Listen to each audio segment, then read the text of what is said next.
don't normally do this, but I'm in here on a Sunday getting ready for work next week. It's a very busy week.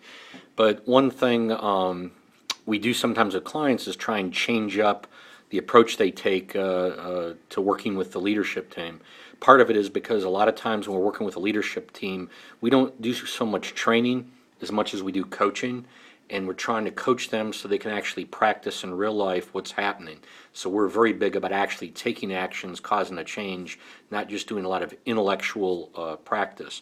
In the course of that, we find sometimes, because what we do is very serious, it is very important and weighty, once in a while it's nice to take that outside of the boardroom, outside of the meetings, outside of real life, and go out and do an outdoors thing. We've got a client right now, we're talking about taking what they do to an outdoor overnight camping thing, and the value of it, number one, is there's an ability for people to be a little bit more relaxed, kind of be themselves in a unique environment.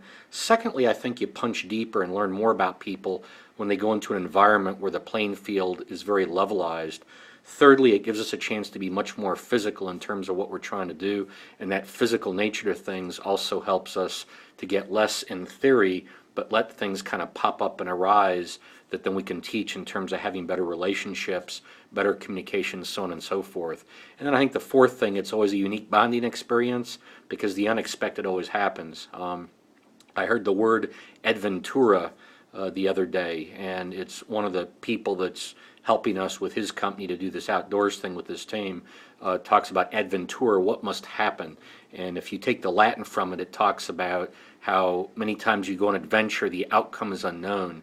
And I think a lot of times in business, as much as we plan for things, the outcome is unknown. And so because of that, going to the outdoors to do a real adventure sometimes makes a great analogy to them bringing it back inside. So if you haven't, you're taking your team on an outdoor, whether it's just an all day or an overnight or simply to a different location, we'd recommend you try that. It's a great way to spice things up, get a new perspective, and drive what you're trying to do that much deeper. Thank you.